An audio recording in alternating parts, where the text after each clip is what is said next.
Hello, everyone. Welcome to our next session of Meet the Members of Empower Africa.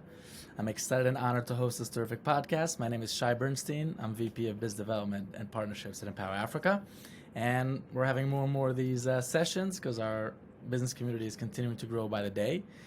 Before I present our distinguished guests for today, for those of you who are joining us for the first time, Empower Africa is a business community with a mission to drive investment, trade, and job creation in Africa. We believe in trade over aid, and that business is the best way to create sustainable and scalable solutions and to build things and make a difference. We believe in bringing good people together and the huge power, tremendous power of synergy. Our goal is to create the connections, optimize the communication, and maximize the collaboration.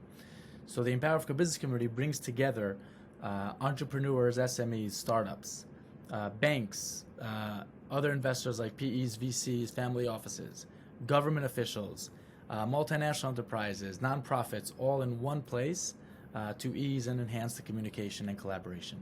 Speaking of bringing good people together, it's my pleasure and honor to welcome today Alex, or better I say Nii, based in Nigeria, entrepreneur, also a YPO member of Pan Africa and YPO Lagos. And today is the director of Kanji Projects, ATV FZE. We'll hear more about that in a minute. Alex, thank you for joining us today. Thank you very much, Shai. Thank you for hosting me today. Thank you very much. Wonderful. So please tell us a bit about yourself, Alex. Thank you. Shai, I am a Lagosian, Nigerian citizen. I live and work out here in Lagos, and I've lived and worked out here in Lagos 19 years. But I was actually born in Montreal, Canada. My parents met in Montreal as they were college students, and they got married, and they had me and my sister in Montreal. And so we lived for the first 4 to 5 years of my life in Montreal, and then my parents moved back to Nigeria in 1976, and I went to school here, my primary and secondary education in Lagos. My father founded a business called the Financial Trust Company, which was a stockbroking firm here in Lagos. It was the first indigenous stockbroking firm in Nigeria, and he traded the capital markets and helped to grow and develop the capital markets here in Nigeria quite successfully. And he also sort of developed other businesses in banking, insurance, and so forth in financial services. So I can say I grew up in a family with a family business as my background. Right. I went to school in the United Kingdom as a teenager for my A levels in Cambridge, England, and I studied in the UK for a while. And then after my A levels, I went to the United States. I went to school in Washington, D.C., the American University in Washington, D.C. Studied a BSc in economics as a first degree. My Washington experience was quite great. It was an international community at the school, because Washington is a very diplomatic and international community. So I met people from all around the world and learned to develop an outlook on the world that was quite different and very dynamic. And the planet we live in is multifaceted, and we should be in a collaborative world, in an empowered world for everyone. So that was my Washington experience. And from Washington, I went for 1 year of postgraduate study at Columbia University in New York City. That was an idea to go and do a PhD. That was more my dad's idea. He was pushing me to become a PhD in economics. And so I went out to New York, and I was 1 year in New York, a great city, another great dynamic city with its capital markets and its investment banking culture and so forth. And I really appreciated that out in New York, seeing how Wall Street worked, how the markets worked, and that's my fascination for the markets has always been there. I then now decided that the PhD wasn't for me, and I decided to just change course, and I went for a master's degree. I now went back to in 1996 and went to study, or 97, and studied for a master's degree in economics at the University of Buckingham in Buckinghamshire in the UK. So that was another experience of mine academic-wise. I enjoyed my time out there in Buckingham. Had some great lecturers and great professors focused on development economics and also the international economics, and how macroeconomic conditions and microeconomic conditions are imperative for economic growth and industrialization, and basically growing GDP. So after my academic career, I worked in London for a while. I worked in two sectors. I worked in the utility sector, uh, helping to grow a utilities company. The UK had just deregulated its electricity industry when I in around 1998, and they were looking to basically grow. The utility companies were trying to get customers across the UK, Right. and so we were part of a sales and marketing team helping to plan and strategize rollout of utility services across new markets for big utility companies in the UK. Very interesting markets because people didn't understand that you could apply from a utility company in Scotland and you could be in London. So we had to basically teach people about the new deregulated markets and how these worked. And it shows you how moving from a regional state-run electricity market to a privatized, deregulated market and that transition. So it was a learning experience for me. From then on, I moved into the internet world of internet e-commerce or an internet infrastructure. I worked for a company called Aduronet, American company, a startup, a new startup trying to build IP infrastructure across Europe. They were based out of London, and they were going to basically run their IP network of the existing telecoms infrastructure that existed in Europe over copper or over using ADSL or over Right. fiber using other broadband technology. This was the new age of broadband. It was coming up, Right. and these Right. guys, they were going to use Juniper and Cosine, which were boxes or infrastructure providers out of California to basically run these new IP networks. It was a very brand new business, Wow. building the first data centers in Europe. It was a very eye-opening experience because we got to see how infrastructure was being built to basically grow the backbone that the internet requires today. And this was around 2000, 2000 and 2001. And so I was Wow.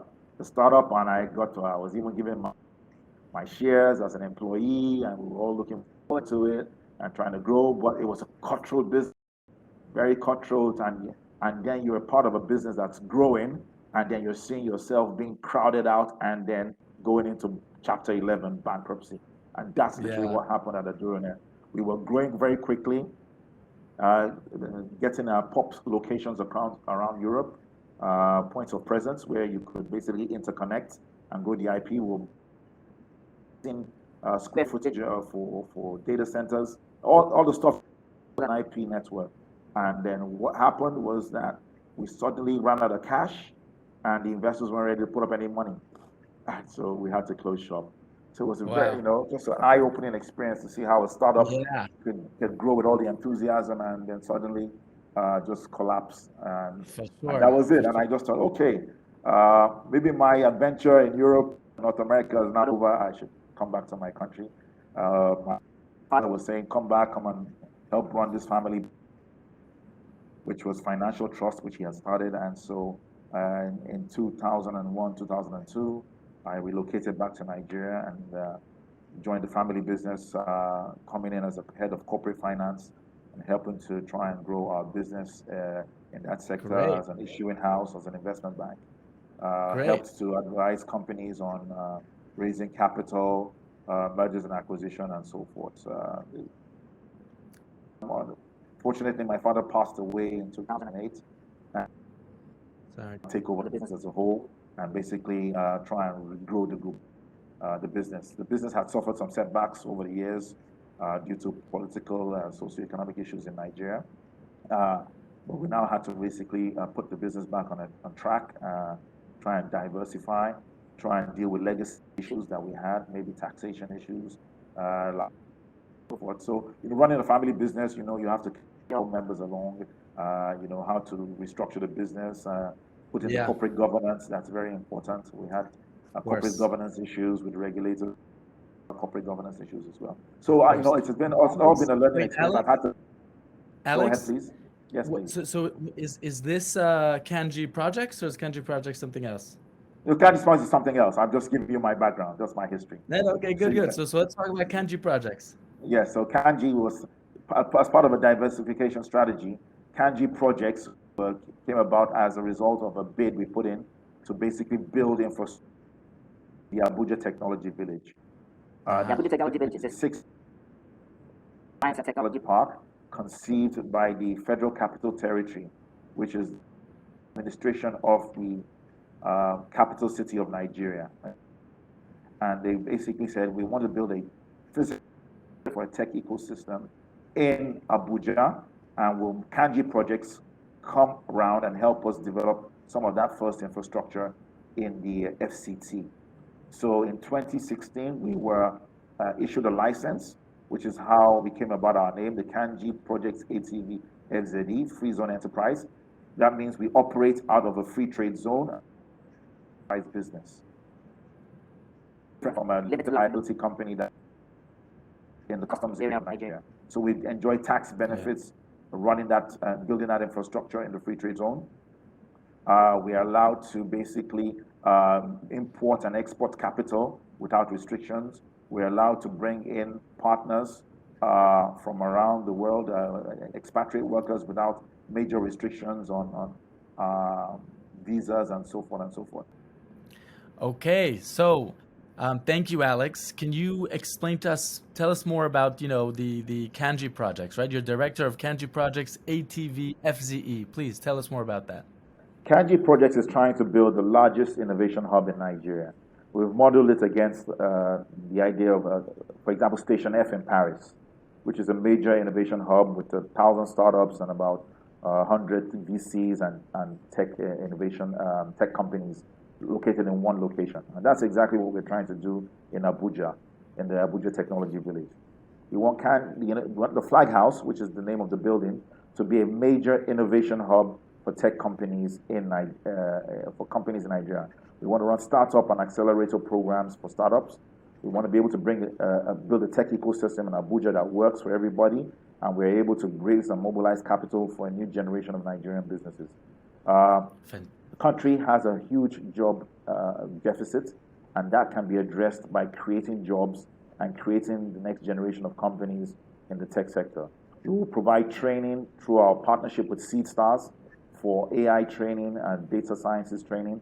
We're also going to have an alliance, hopefully, with Data Sciences Nigeria in building up capacity and human capacity in the zone, so that young Nigerians have the ability to basically learn how to code, how to organize their businesses, learn the legal and commercial challenges they will face in running their businesses, and basically help propagate companies that could eventually list on the Nigerian exchange or the FMDQ exchanges or capital markets in Nigeria. Fantastic. That's great. That's great. So who would you like to meet, in the Empower Africa business community and in general? Well, we're very pleased to form partnerships, alliances, and investor relationships with social impact investors, VCs or PEs who are looking at this space. We know some of the VCs are quite aghast at looking at anything with a hard asset vision, but the hard assets are required in Nigeria.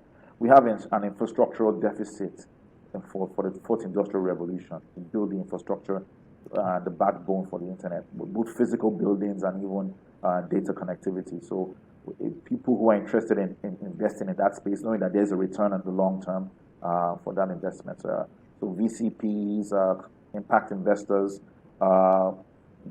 innovation hubs around the world, and also accelerators who want to basically grow some of their businesses in Nigeria. They're expanding globally.